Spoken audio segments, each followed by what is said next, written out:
We're in the middle of a series here in January called Reset, and Pastor Paul has given the first two messages, and they've been very, very, very good. The first was Return, and then Renew, and then today's message is Rekindle. And so we have been rotating our speaking, and I was reminded of this joke. There was this boy after church came up to the pastor, young guy, and said, "Pastor, when I get older, I'm going to give you some money." The pastor said, "Well, wow, that's very nice of you. Why do you want to give me some money?" And he said, "Because my daddy says you're the poorest preacher he's ever heard." So hopefully nobody's going to be doing that afterwards. So I'll take your money if you want to give it, but not for those reasons. Let's turn to our verse today. It is 2 Timothy chapter 1, verses 5 through 7. We're talking today about rekindling the gift that God has given us. And it says this: "For I am mindful of the sincere faith within you, which first dwelt in your grandmother Lois and your mother Eunice, and I am sure that it is in you as well.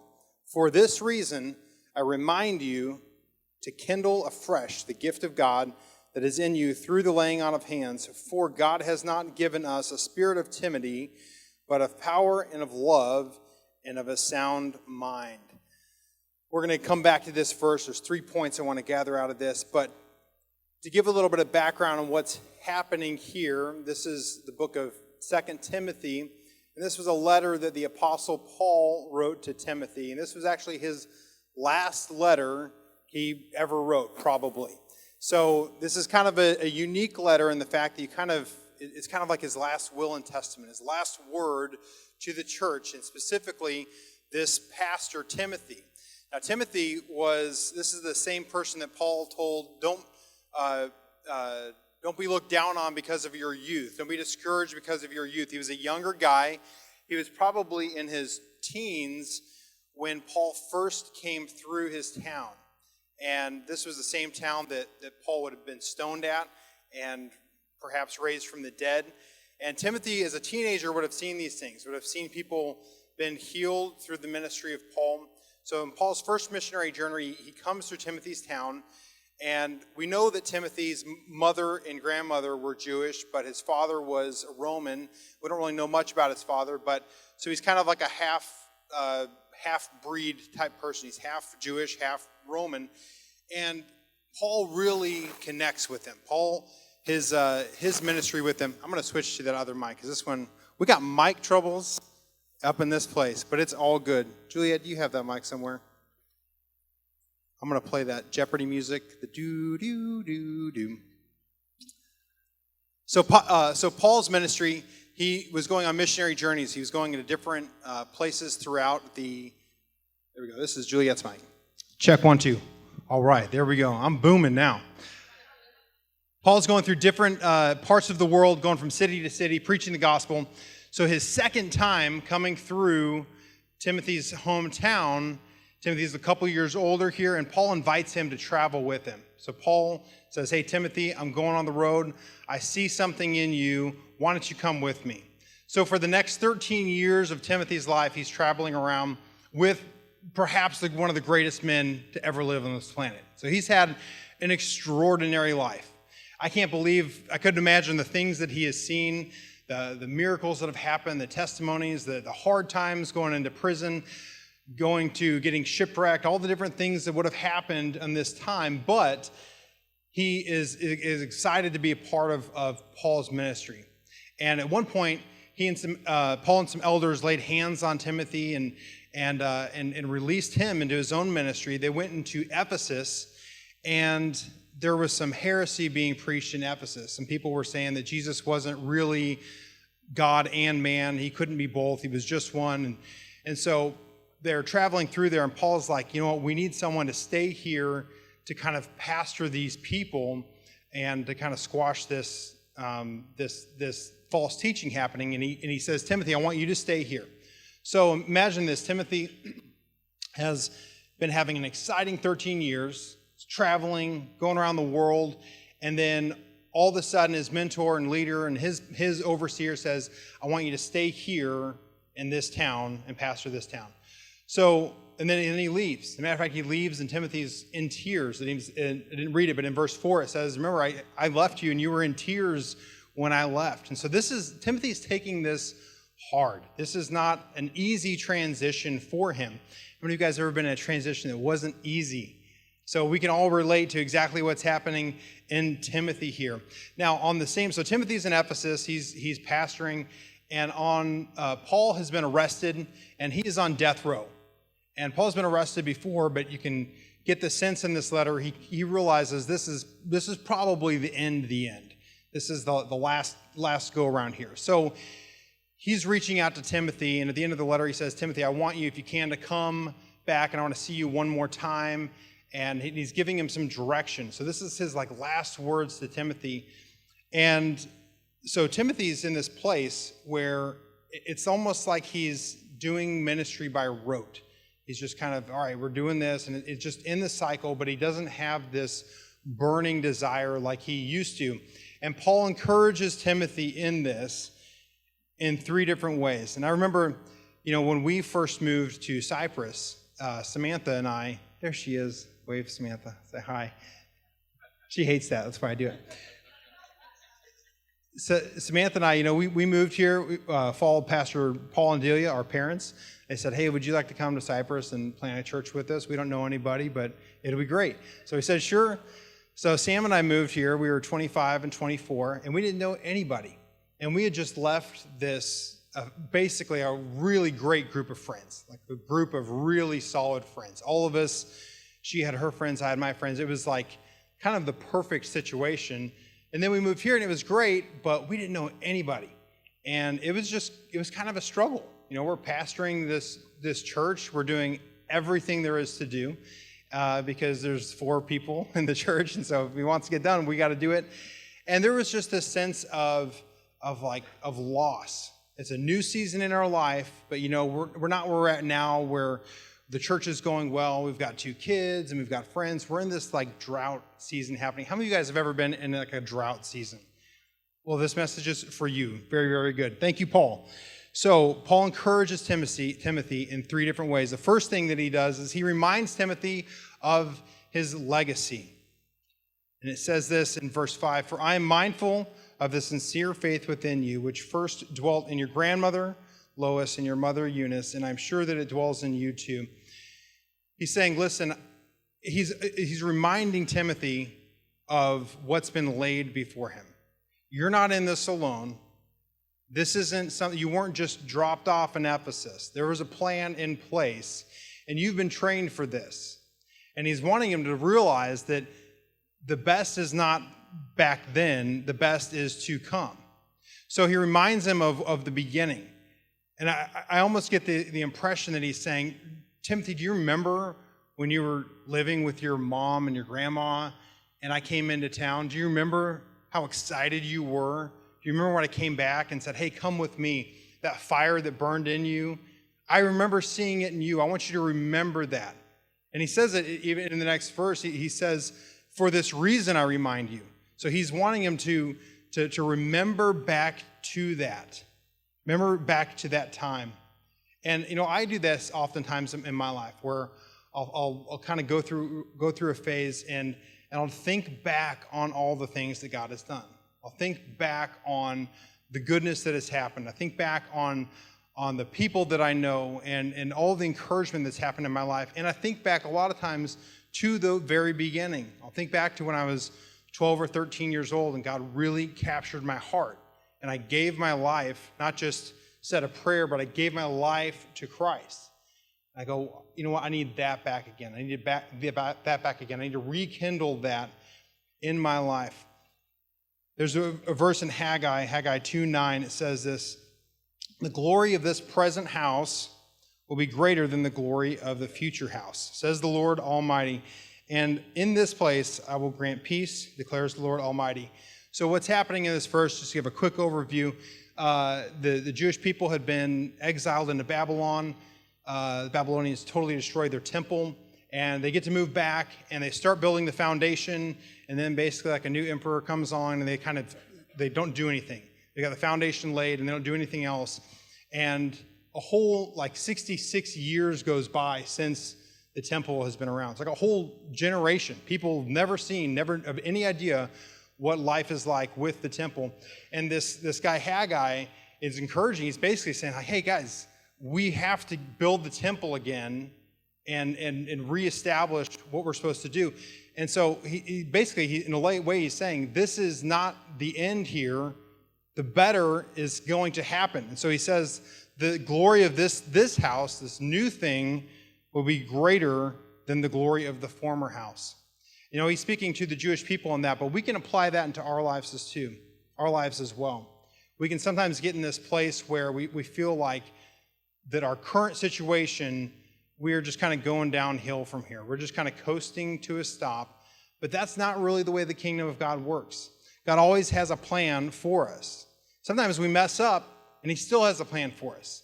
And so I want to encourage you of that verse, that the latter shall be greater. There was a Higher Ground, who you guys know, Eddie and Wayne. They come here about once a year. They've been coming to our churches since I was a kid. And so back in the 80s, they came to the church, and they sang this song. There's this verse here. This version says, the present house will be greater than the future glory. But there's I guess the King James version says, the latter shall be greater.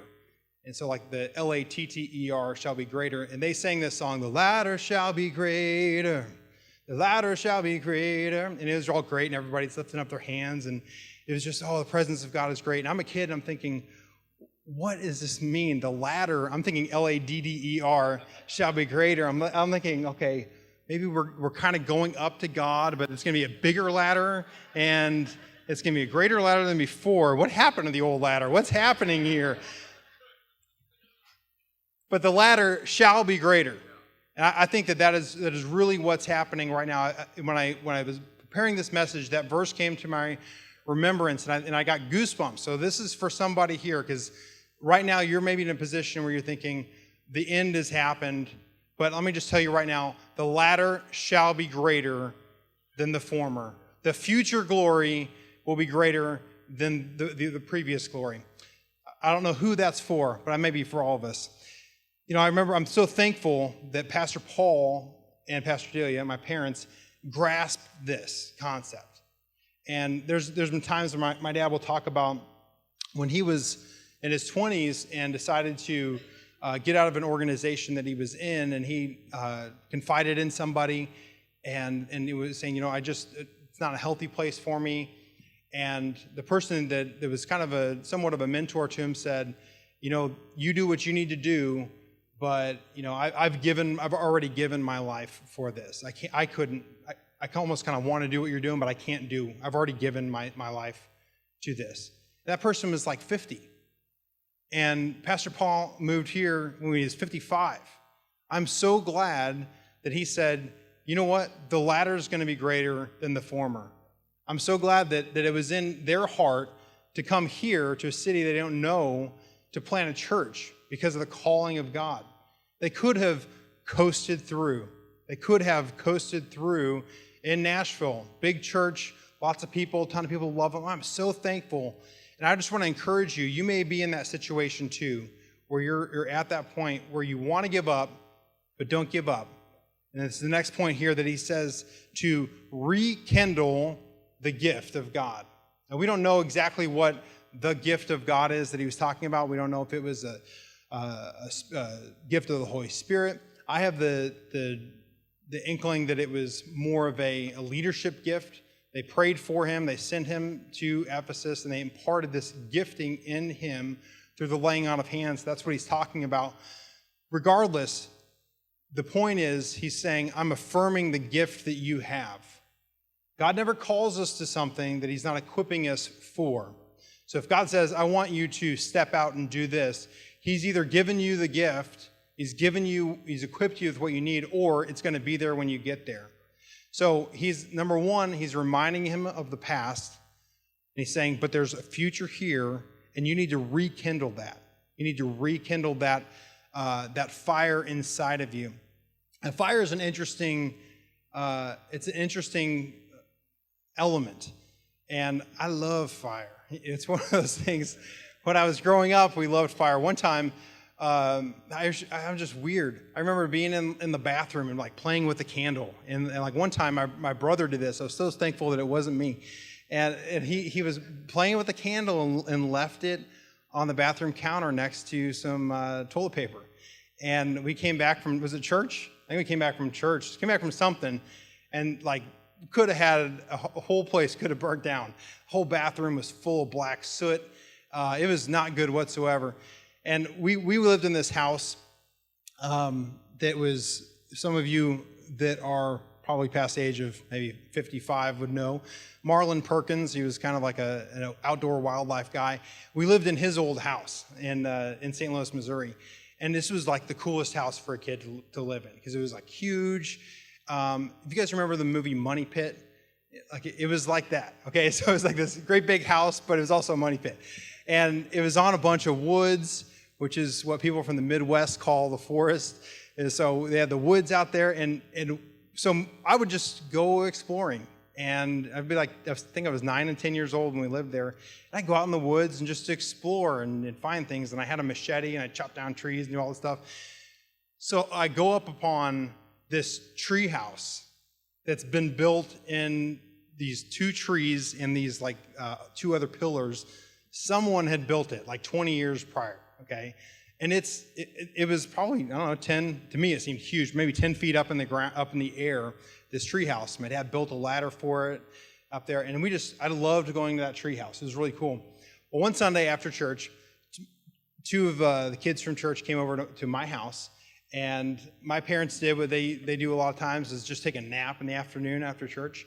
And so me and my 2 friends, we decided to go out and explore, and like any great 10-year-olds, we took matches with us, because of course, what are you going to do other than burn some stuff? So we go out to this tree house, and we start a fire underneath the tree house, okay?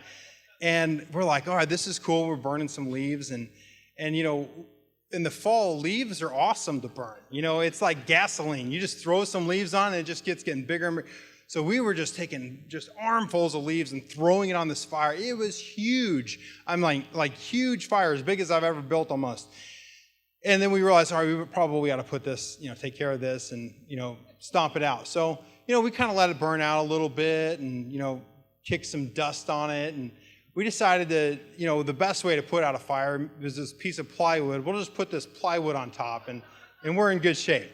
So we ended up, we come back home, and we had this little dog named Slinky. It was a dachshund, and Slinky followed us out there. And the woods had all these kind of burrs. And so I came home, and I needed to brush the burrs out of Slinky. So I went up and I went to my dad's room and said, "Hey, Dad, where's the brush for the burrs?" And he says, "What have you been into?" You can smell the fire on me from the hallway. "What have you been into? Where did you start a fire? Where are you at?" And I said, "Yeah, we started out in the woods. It's no big deal.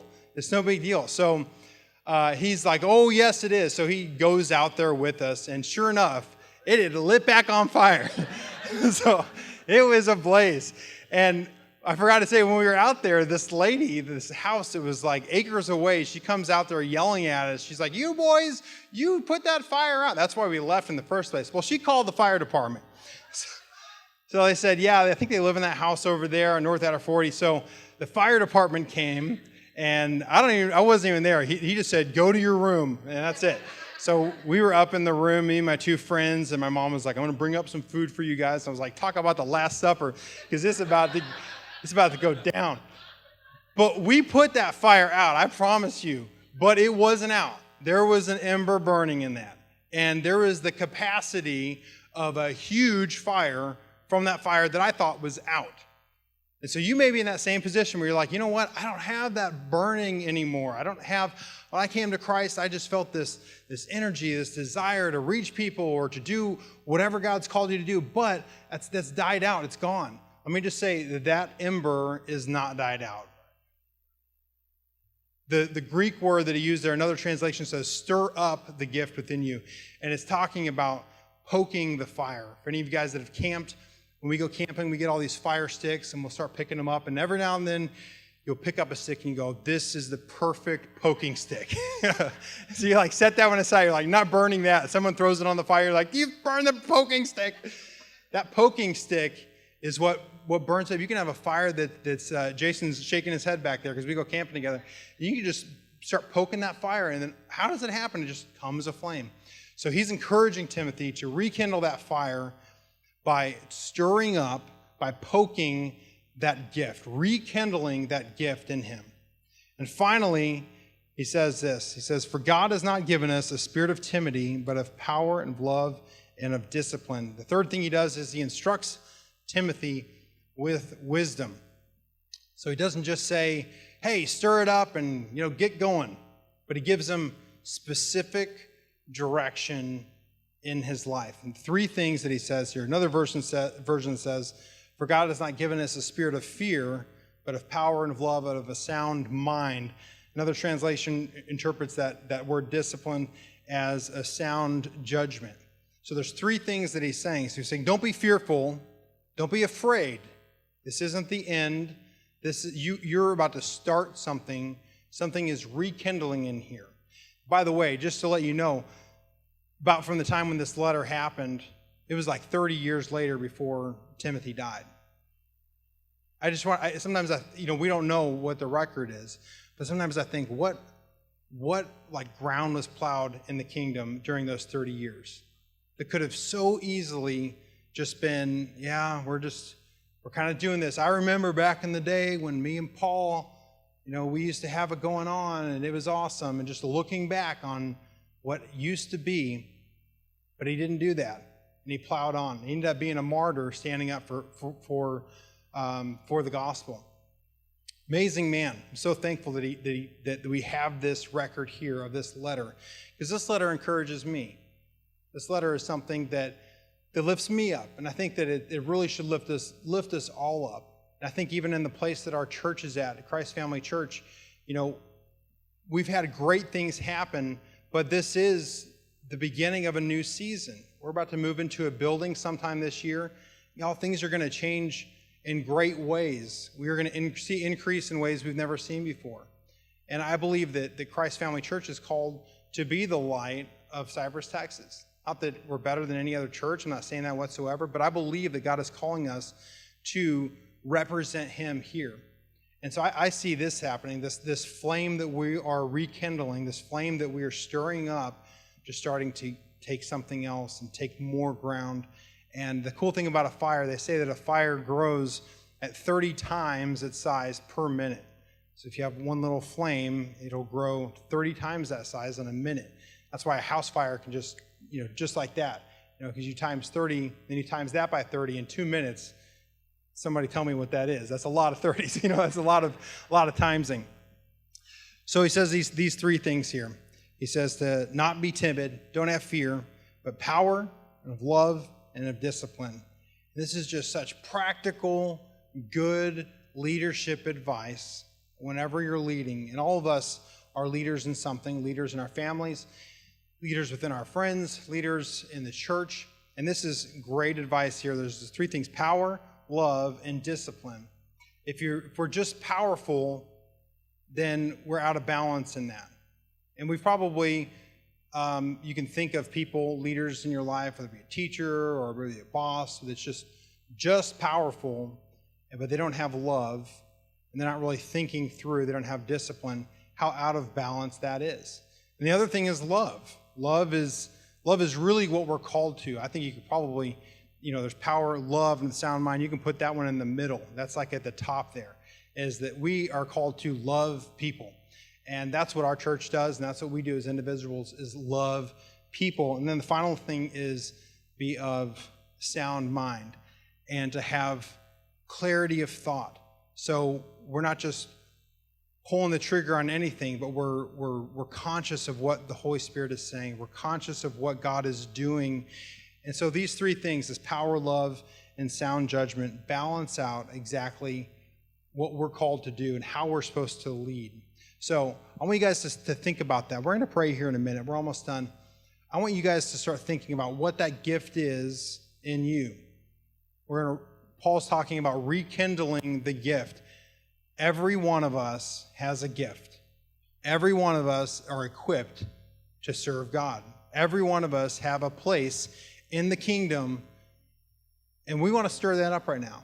We're going to sing this song again here in a minute, and there's such a great song. Put the lyrics up to that would you please? The "You Make Me Brave." Caitlin, can you do yeah.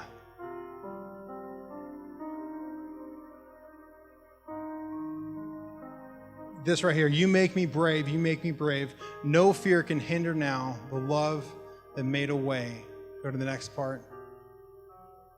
"You make me brave. You called me out beyond the shore into the waves."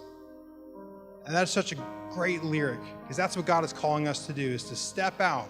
We might be saying it's too deep. You know what? It's impossible to sail on the sand. We're going to get out.